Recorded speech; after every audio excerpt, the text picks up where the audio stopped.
Okay guys, so for today's video I wanted to talk about how much do performance enhancing drugs actually help.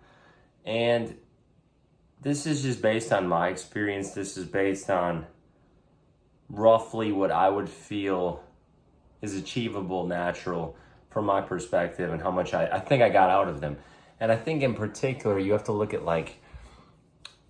them differently. I think if you use the full gauntlet of PEDs and you use tren and things of that nature, obviously that's going to raise things quite a bit.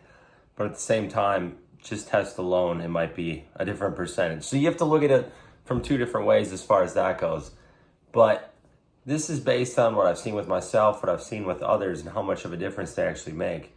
Now, I started using those PEDs when I was 20 years old, and then I stopped when I was 29 years old, been off now for 5 years, almost 5 years, 5 years in November. And the highest my body weight got drug-free was 230 pounds before I started. And then I got up to, at my peak, 262 pounds was the heaviest I ever got, just bulking hard. And my strongest meet, I was actually about 252 pounds before the weight cut. So I always competed at 242 pounds. I walked around roughly around 250 pounds in most instances. Then I would cut down. And that's about, like I said, 20 pounds over what I achieved drug-free. So significant amount of weight gain.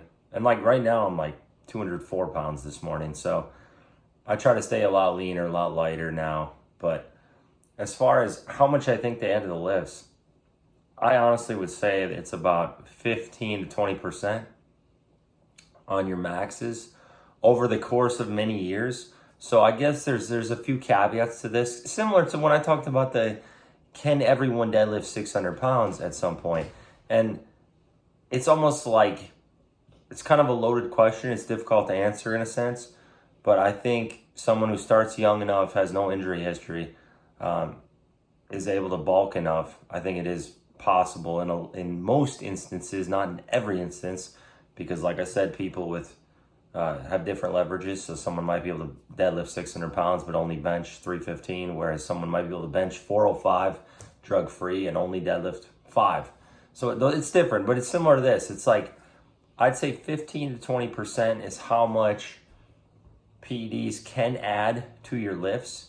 Especially if you're using things like tren. Like tren might push you closer to that 20% over your lifetime natural drug-free capabilities, especially if used for years, like different cycles over the years, not continuously used for years. And then whereas testosterone, it might only be 12 to 15%. So it's different. It's definitely something that's going to provide a significant boost to your numbers, and you're going to hit things that, aren't necessarily achievable off of them. But I'd say the top end is 20. And that would be like, I don't know, I think my math is close here. I think, so if you're capable of a 750 pound drug-free deadlift over my lifetime, which I think was doable, I think that would put me at like a 900 pound deadlift or something along those lines, which adds up. And I think with bench, it comes out to like 405 being drug-free number, up to 490 on PEDs, somewhere along those lines, 490, 500. So everybody's different, obviously, but it's a significant factor, which is why I totally get where people get aggravated by someone competing drug-free who's not drug-free and that sort of thing. And I totally get where it's not necessarily a fair thing. And that also, I get where that leads to questions about really strong drug-free USAPL, IPF lifters. And if you're thinking, well, if they're already hitting these numbers and we put 20% on that, that's pretty high, obviously. So I don't know. I mean, we're seeing the boundaries get pushed higher and higher every year. We're seeing people lift more and more. I remember when Kaylor Woolham came along, and his deadlifts were almost unfathomable when he was deadlifting like 930 pounds at these meets. setting American records. And then we saw Yuri Belkin come along right after him, and he was like insane. And then we saw Jamal Browner, and he was just like ripping 900 for 5 and just hitting ridiculous numbers. And same with Larry Wheels. Larry Wheels at one time was like such a freak as far as the numbers he was getting that no one could understand it. And then we've seen like John Hack come along, and it's the same thing. And now Colton, I don't even know, I forget his last name, but Colton from South Africa. So the bar just keeps getting raised higher and higher, and I think we're just going to continue to see this. There's more resources, there's more knowledge out there, there's better coaching, all sorts of different factors for why this may be. Because I look at the resources that were around when I was starting this stuff in 2010, and like nobody knew what they were doing to the extent now. You just take everything under the sun, hope for the best, not monitor your health. Your training was abysmal compared to the methods now. And so everything's changed. Everything's changed as far as that goes. But it definitely, I never want to downplay what PEDs do for someone. And it goes far beyond testosterone levels. I think that's the thing people don't realize. Like testosterone, synthetic testosterone itself, raises your testosterone levels, your total testosterone and your free testosterone. Like a decent way to see if someone's drug-free would be look at their free testosterone, because a lower free testosterone is indicative of someone who's not on anything. Free testosterone goes up quite a bit when you're taking synthetic testosterone. But if you're walking around with a 2,000 nanogram per deciliter test level, compared to my 400 right now, or whatever it is, 420, that's a significant boost, obviously. But that doesn't tell the whole story, because these other compounds like Tren, Anavar, all of those exotic compounds, they don't necessarily raise the blood testosterone. They have effects on all the hormones, but they're not necessarily raising the blood testosterone, which is why if you were to just take Tren by itself, it wouldn't do much for you. You'd feel terrible. You need that baseline of testosterone with it. So there's just a lot going on beyond that, where that doesn't tell the whole picture. But I think more or less I wanted to give, from someone who's done that, who's gone down that path, my view of how much it actually does help. And it helps quite a bit. And, looking back at things now, I think we downplay health repercussions in our 20s, and that's something that I would look at a lot more closely nowadays. It's easy to feel invincible when you're 20 and just do reckless things. And like, I never partied, I never drank alcohol. Not that I've never had alcohol, but I never got drunk. I've never thrown up or blacked out or been anywhere near that point. It wasn't an interest to me. Getting as strong as possible was, and that's why I went down that path. But I definitely would have done it much, much less, if done it at all. I mean, knowing what I know now, I probably wouldn't have done it at all. But I also appreciate that I have hindsight now, and I have the experience where I can relay things to you guys.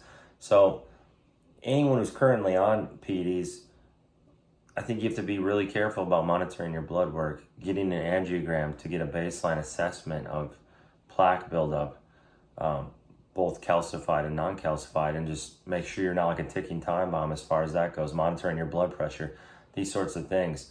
And I think you have to have an exit strategy, because that's something for me that's been key.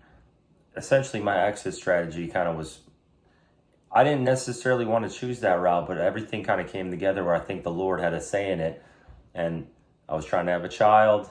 I was starting to get really bad back pain where I really couldn't even continue to lift like I once did.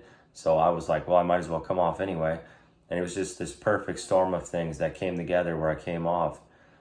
And now I really balanced the cardio with the lifting. I'm doing both worlds. I'm downsized.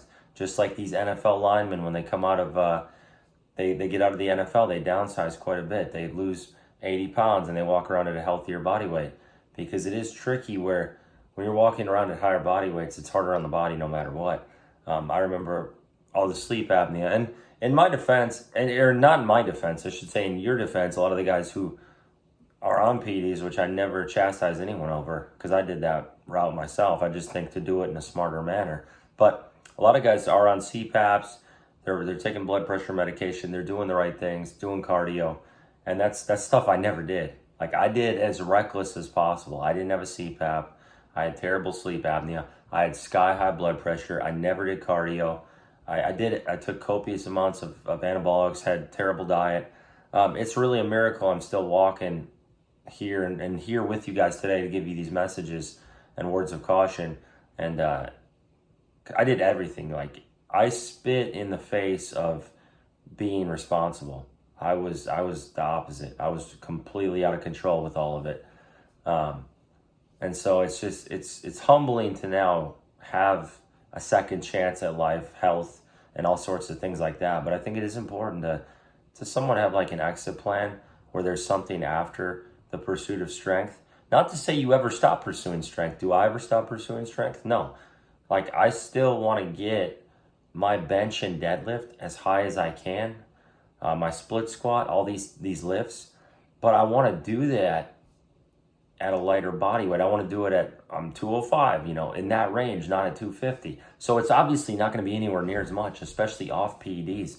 But it's like that's what I kind of have to do. That's what you want to do.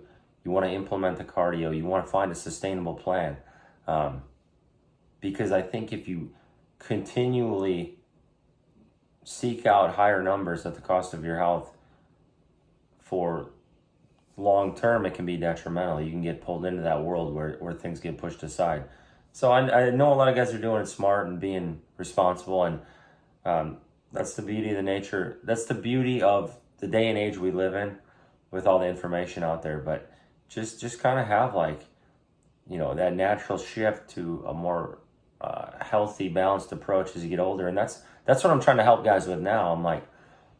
I'm really looking at the guys, especially in their 30s, where it's like 30s and 40s.